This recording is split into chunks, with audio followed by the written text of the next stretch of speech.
बिस्मिल्लाहिर्रहमानिर्रहीम, अस्सलाम वालेकुम। इससे रहमान आपकी खिदमत में दोबारा हाज़िर हो गए हैं। 14 डेज़ का बर्ड है। इसका जो है ना बात डिस्कस करने वाली कौन सी है, क्योंकि हम आए हैं तो इन्होंने डॉक्टर साहब ने इस टीम ने माशाल्लाह बर्ड का हेल्थ स्टेटस और एवरीथिंग इज़ एक्सीलेंट। बट ये जो है ना वो हमें इतराज़ है कि इन्होंने एंटीबायोटिक जो सांस का कोर्स है, रेस्पिरेटरी जो कोर्स है, टिलमाइकोसिन, इन्होंने 3 दिन का कोर्स करवाया, जो कि 5 दिन पहले भी हमने बर्ड देखा था। वो माशाल्लाह बर्ड की हेल्थ स्टेटस तब भी ठीक था, अब भी ठीक है। लेकिन रेस्पिरेटरी कोर्स क्यों करवाया, इसकी ज़रूरत थी या इसकी जो करवाने का क्या इनकी जहन में प्लानिंग है, ये क्यों करवाना चाहिए स्पेशली इस वेदर में, जो कि मेरे ख्याल के मुताबिक ये नॉर्मल वेदर है, पैड चल रहे हैं और हवा खुली दी जा रही है, इसमें कोई मसला नहीं था। लेकिन हम बात करते हैं, हमारे साथ मौजूद हैं डॉक्टर हाफिज़ अरसलान साहब। अस्सलाम वालेकुम डॉक्टर साहब, क्या हाल है डॉक्टर साहब, ठीक हो? शुक्र अल्लाह का, ठीक ठाक सर। सही था डी अल्हम्दुलिल्लाह अल्लाह का डॉक्टर साहब तो पहले दे दसो ना कोर्स कराने की वजह की है, क्यों कराया गया जी? तुम बचत कर सकते सी, बचत क्यों नहीं की थी? सर बेसिकली आपने बहुत अच्छा सवाल पूछा है। मैं इस वाले सर ये कहना चाहूँगा कि ये ना बर्ड के हिसाब से होता है। आपको पता है कि ये वर्टिकली ट्रांसमिटेड डिजीज़ है, मतलब एग से आगे चूजे में आती है। हाँ जी। इस बर्ड को आपने देखा होगा, पोस्टमार्टम हमने जब किए ना, तीसरे दिन से इसमें ना प्लग आना शुरू हो गए थे। हाँ, बहुत वाकई प्लाक तो आ रहे थे, तीसरे दिन पे आ रहे थे। बिल्कुल। और दूसरे नंबर पे हम ये देख रहे हैं कि जो वेदर की जो सूरत हाल है कि 48 49 तक टेम्परेचर जा रहा है बाहर का, जिसकी वजह से डे के टाइम फुल टाइम पैड चल रहे हैं और 4 4 5 5 फैन चल रहे हैं आगे। और नाइट के टाइम आपको पता है कि पैड बंद हो जाते हैं और फैन भी 2 हो जाते हैं।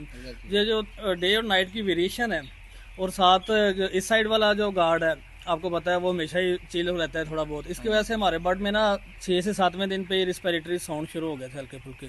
तो हमने ये डिसीजन लिया है कि हम अगर अर्ली कर लेंगे हल्के फुल्के भी तुझे नाल किया है, क्योंकि मैं प्रोडक्शन कर रखा सी बहुत हल्के मैं देखा है बर्ड डॉक्टर साहब। जी सर बिल्कुल वो थे हल्के ही, लेकिन हमने ये प्रिवेंटिव कोर्स करवाया। हम आप देखते हैं कि रिस्पिरेटरी कोर्स ना यूजुअली कम्बिनेशन में चलवाते हैं, लेकिन हमने दोनों चीज़ों को मद्देनजर रखा है कि एक तो बर्ड छोटा होगा तो मेडिसिन की कॉस्ट कम आएगी, क्योंकि वो पानी कम पी रहा होता है। और दूसरे नंबर पे ये है कि अगर हम इसे अभी कवर कर लेंगे ना तो आगे जाके ये हमें ज़्यादा मसला नहीं करेगा, मतलब मोर्टेलिटी वाली साइड पे नहीं जाएगा या ग्रेडिंग वाली साइड पे नहीं जाएगा। इस सूरत हाल को देखते हुए हमने ये डिसीजन लिया है। अल्हम्दुलिल्लाह आप देख भी रहे हैं कि बर्ड के लिए फेवरेबल और अच्छा साबित हुआ है। हाँ, ये तो है। मतलब आज की डेट में इसके ऊपर शाइनिंग आप बर्ड को देख सकते हैं।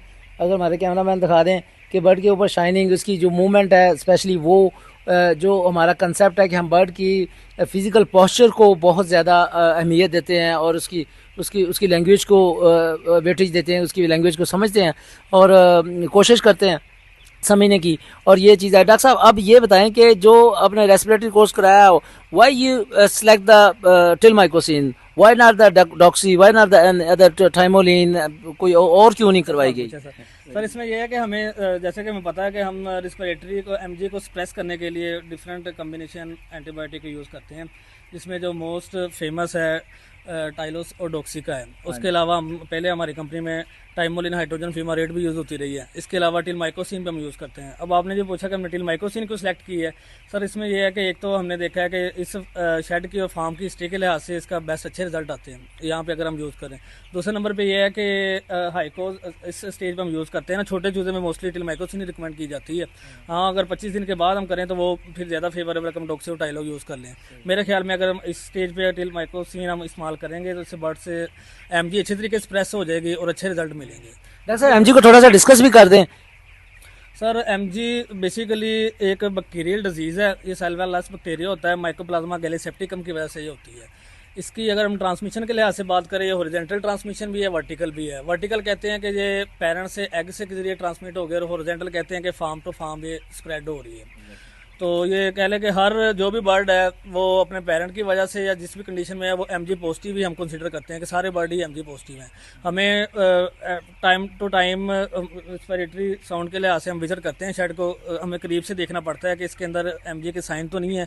अगर हम एमजी के क्लिनिकल साइन के लिहाज से बात करें तो उसमें यह है कि एक तो रेस्पिरेटरी साउंड आते हैं जो आपको अब तो स्प्रेस हो गई है, लेकिन पिछली जब आपने विजिट किया तब आपको क्लियर साउंड महसूस हो रहा है। पिछली दफा खैर साउंड जो थोड़े ज्यादा थे।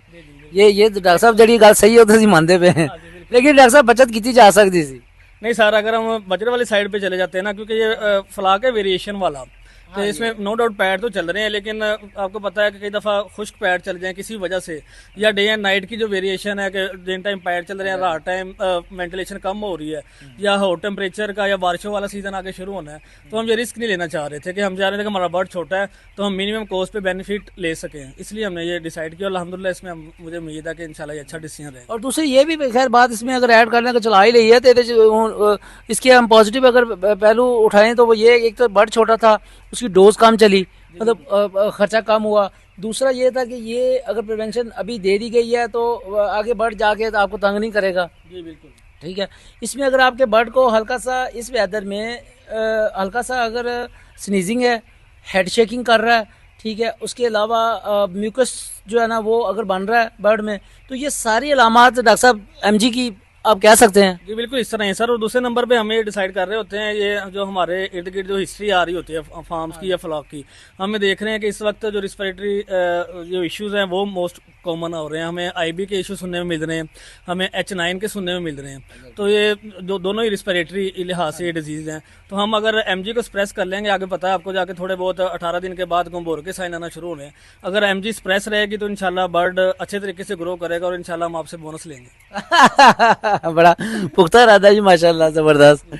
अच्छा, दूसरा है कि एमजी का आपने ये बता दिया, पोस्टमार्टम लेजेंस की भी हमारे व्यूअर्स को बताएं। में इसके साइन नजर आते हैं ट्रेकिया के ऊपर, आप देखते हैं ट्रेकिया के अंदर ना म्यूकस पड़ा हुआ है, वाइट कलर का रेशा पड़ा हुआ है जिसे हम कहते हैं। फिर आप देखते हैं कि वो रेशा गाढ़ा हो रहा है या पतला हो रहा है, उसकी सूरत हाल क्या है। फिर इसमें यह भी होता है कि जो एयर सैक हैं, जो पहले हमने थोरेसिक एयर सैक की बात की, सीने के करीब जो एयर सैक है, तो फिर हम देखते हैं कि एब्डोमिनल एयर सैक जो पेट के अंदर हवा के जो पर्दे हैं उस पर साइन आना शुरू हो जाते हैं। फिर जैसे जैसे डिजीज़ प्रोग्रेस होती है ये इसमें अपने साथ कंबाइन कर लेती है इकोलाई को भी, फिर ये सीआरडी जो होती है वो सीसीआरडी में कन्वर्ट होना शुरू हो जाती है, हमें वो झिल्ली नजर आना शुरू हो जाती है इकोलाई की। ये दोनों मिक्स ही फिर आपस में होकर जैसे जैसे प्रोग्रेस होती है, अगर आप इसको नहीं पकड़ेंगे या इसको टाइमली ट्रीट नहीं करेंगे, सप्रेस नहीं करेंगे, तो देन और भी ज़्यादा बढ़ता जाएगा काम। और डॉक्टर साहब ड्रॉपिंग के बारे में नहीं आपने बताया, जो कि सबसे ज़्यादा हम उस पर बिलीव करते हैं। जी सर, ये होता है ना कि एक तो बैक्टीरियल डिजीज़ है, इसमें ना एसोसिएटेड फिर दूसरी चीज़ें शामिल होना शुरू हो जाती हैं, क्योंकि ये भी अपॉर्चुनिस्टिक बैक्टीरिया के तौर पे आता है हमारे पास कि ये जैसे ही आपको जैसे फेवरेबल कंडीशन मिलती है तो ये ग्रो करता है। तो साथ जितने भी बैक्टीरिया, एक और भी बात, मैं सॉरी डॉक्टर साहब आपकी बात काटिए, एमजी की एक और भी बात आपको बता दूं कि ये आप बर्ड के अंदर से ख़त्म नहीं कर सकते, इसको आप सप्रेस कर सकते हैं। डॉक्टर साहब ने 2 दफ़ा बोला है कि उसको हम सप्रेस कर रहे हैं, मतलब उसको वहीं पे आप पकड़ सकते हैं, बैठा सकते हैं, ताकि वो बैक्टीरिया आपके काबू में रहे। ये नहीं हो सकता कि आप बिल्कुल एमजी फ्री कर दें। डॉक्टर साहब, इज दैट राइट? जी सर बिल्कुल ऐसे ही है। इसे हम इस एंटीबायोटिक चला रहे हैं, जो भी हम मैनेजमेंटल प्रैक्टिस कर रहे हैं, इससे ये सब क्लिनिकल शक्ल में चला जाएगा। मतलब हमें डिजीज के साइन अपेयर होंगे, लेकिन स्टिल ये प्रेजेंट रहेगा, बर्ड के अंदर रहेगा, हमारे एनवायरमेंट में रहेगा, बिल्कुल नहीं खत्म किया जाएगा। फिर असी भी मतलब मान लीजिए कि 5वें 7वें दिन ते कोर्स जड़ा ना वो एंटीबायोटिक इस तरह करा लेना चाहिए। अगर आपके बर्ड में गैस्पिंग है, शुरू में बर्ड जो है ना वो आज अभी का जो मार्केट का व्यूज़ है ना, जो मार्केट के अंदर से आवाज़ें आ रही हैं या रिपोर्ट्स आ रही हैं, उसमें ये कि 5वें 7वें दिन पे आपके बर्ड को, बल्कि चौथे दिन पे भी हमें प्लग नज़र आया है। हमारे जो है ना दूसरे एरिया से मुख्तलिफ जगह से सुपरवाइज़र साहबान ये बता रहे हैं कि चौथे 5वें दिन पे प्लग प्लस आवाज़ आना शुरू हो गई है। तो इस आवाज़ और प्लग और हेड शेकिंग अगर आपको मिल रही है, इसका मतलब आपका जो म्यूकस ग्लैंड है वो ज़्यादा वर्क कर रहा है।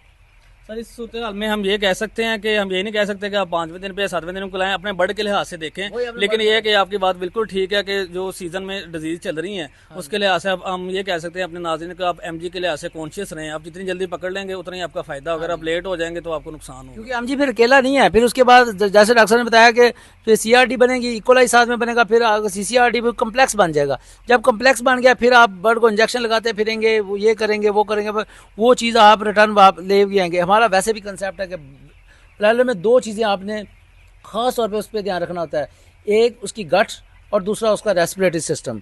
इन चीज़ों को अगर आप गौर से देखते रहेंगे और इस पर फोकस करेंगे तो आपका भी बहुत बड़े नुकसान से जो है ना वो 2-4 नहीं होंगे। तो उसके अलावा डॉक्टर साहब और एमजी के बारे में कोई और इन्फॉर्मेशन जो हमारे व्यूअर्स के लिए, हमारे स्पेशली जो एंड यूज़र है, जो हमारा ऑडियंस है, यंग वेटनरियन प्लस जो सुपरवाइज़र है, उसके लिए आप एमजी के बारे में कोई और बात बताना चाहें? सर मैं इसके हवाले से ये कहना चाहूँगा कि आप जितना ज़्यादा वेंटिलेशन पे वर्क कर सकते हैं, क्योंकि ये ऐसी डिजीज़ है कि ये हमेशा आपके पास बैक्टीरिया आपके पास फार्म पे रहना ही रहना है। आप इसे अच्छी वेंटिलेशन के ज़रिए और अच्छी मैनेजमेंट के ज़रिए स्प्रेस हालत में रख सकते हैं।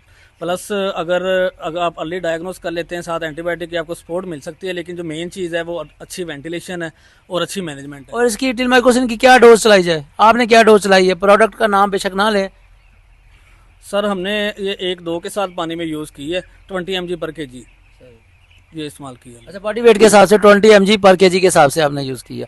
देखिए, बॉडी वेट के हिसाब से अगर आप आपके फार्मर या मतलब आपके जो सीनियर हैं वो नहीं दे रहे, लेकिन आपका काम ये बनता है कि टोटल बर्डन आपके पास है, वज़न आपके पास है, उसको मल्टीप्लाई करें। मल्टीप्लाई करने के बाद उसका जो टोटल बॉडी वेट है वो निकालें, और उसके अगेंस्ट जितनी ड्रग बनती है वो एटलीस्ट आपको पता होना चाहिए कि आज के दिन हमारी जो ड्रग जो है टोटल ड्रग इसको 12 घंटे की 24 घंटे की डोज 24 घंटे की डोज उसके अंदर इतनी जानी चाहिए। मतलब 12 घंटे आपने चलानी है, लेकिन टोटल डोज और सब बॉडी वेट के हिसाब से जो आप निकालते हैं वो 24 घंटे की है ना? नहीं, हम 12 घंटे ही करते हैं। अच्छा, 12 घंटे। 12 घंटे के लिहाज से हमने टिलमाइकोसिन चलाई है 25 mg पर kg के लिहाज से। आप बॉडी वेट बढ़ कर निकाल लेते हैं, उसके बाद डोज रेट बॉडी वेट के लिहाज से होती है। फिर आप देख लेते हैं कि आपके पास कितने आवर्स आप मेडिसिन चलाना चाह रहे हैं। अगर आप 12 घंटे चला, मोस्टली 12 घंटे चलती है, लेकिन कई तो रिकमेंड ये है कि 16 घंटे भी चला लें। फिर उस हिसाब से आप डिवीजन कर लेते हैं कि वो आपके बर्ड की सिवियरिटी, डिजीज की सिवियरिटी, उसके आपका बर्ड का ओवरऑल हेल्थ स्टेटस कैसा है, किस तरह से जो है ना वो भी है। और जो मेडिसिन की जो आप ड्रग ले रहे हैं, जो आप ब्रांड ले रहे हैं, तो जो हम ब्रांड यूज़ कर रहे हैं वो तो आप डॉक्टर साहब ने बताया जी 1.5 cc जी 1.5 cc 1 लीटर के लिहाज से, 1 लीटर के हिसाब से, या 2 cc 1 लीटर के हिसाब से, या 1.5 cc 1 लीटर के हिसाब से यूज़ कर रहे हैं। ये अपनी ड्रग पे है ना, जो ड्रग जिस कंपनी की है वो आप यूज़ करें। लेकिन यूज़ करना इसलिए ज़रूरी है कि आप डिजीज़ वाला वेदर चल रहा है। वैसे नॉर्मली पिछले सालों की अगर आप कंपैरिजन करें तो ये वाला वेदर इतना डिजीज़ वाला नहीं होता था। अब वायरल डिजीज़ ज़्यादा आ रही है, H9 और उसके केसेस बहुत ज़्यादा आ रहे हैं। इसलिए हम माइकोप्लाज्मा जो अपॉर्चुनिटी डिजीज़ आपके फार्म पे मौजूद है, जिसको आप बहुत जल्दी जो है ना वो डायग्नोज भी कर सकते हैं। डायग्नोज का आपको तरीका भी बताया, पोस्टमार्टम लाइंस बता दिए हैं आपको। उसके अलावा जो हेड शेकिंग है, या बर्ड के अंदर जो आप बर्ड आपका ऐसा होना चाहिए बिल्कुल रिलैक्स होकर बैठा हो। आप वेदर इसको इस तरह का दें कि वो बिल्कुल अपने आप को रिलैक्स फील करे। टांग बाहर निकालिए, वो दिखाएं जी टांगे बाहर निकाल के जो बैठने वाले बर्ड है, बिल्कुल अपने रिलैक्स बैठा हुआ है। और बॉडी के ऊपर मूवमेंट रखें, मूवमेंट देखें बॉडी की। जो सांस ले रहा है उसकी रेस्पिरेशन जो है वो एब्डोमिनल मूव नहीं कर रहा, बहुत नॉर्मल मूवमेंट है एब्डोमिनल की। ये नहीं होना चाहिए कि अगर आपका बर्ड सांस ले रहा है और बहुत खींच के सांस ले रहा है, इट मीन्स कि आप उसको फेवरेबल माहौल नहीं दे रहे, और ज़्यादा उसको आप जो है ना ड्राई एयर जा रही है या हीट ज़्यादा लग रही है, तो वो ये है। एक है पेंटिंग, ये आपको सब कुछ बर्ड नज़र आ रहे होंगे कि ये मुंह खोल रहे हैं, ये मुंह नहीं इस तरह, इसको आप पेंटिंग नहीं कह सकते। ये नॉर्मल इसका बिहेवियर है कि थोड़ा सा मुंह खोल के सांस लेना। लेकिन आपने कोशिश ये करनी है कि इस वेदर में आपने अपने टेम्परेचर वेरिएशन टेम्परेचर पे ज़्यादा वर्क करना है कि पंखों वाली साइड का और पैडों वाली साइड का 1 डिग्री से ज़्यादा ना हो। मोस्टली होता यही है कि जो है ना 1 डिग्री का वेदर जो है 1 डिग्री का डिफरेंस होता है, लेकिन वो 1 डिग्री के डिस्टेंस से आपने ऊपर नहीं जाने देना काम को। 1 डिग्री का फ़र्क ही रखना बस, इससे ज़्यादा नहीं डिफरेंस होना चाहिए।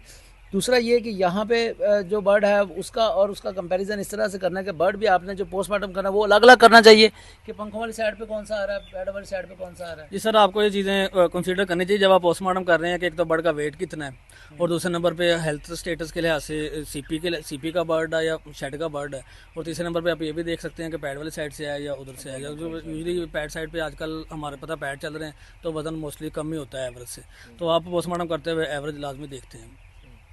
चलो ठीक है जी, माशाल्लाह बहुत जो है ना वो मज़ा आया डॉक्टर साहब आपके साथ, बहुत शुक्रिया।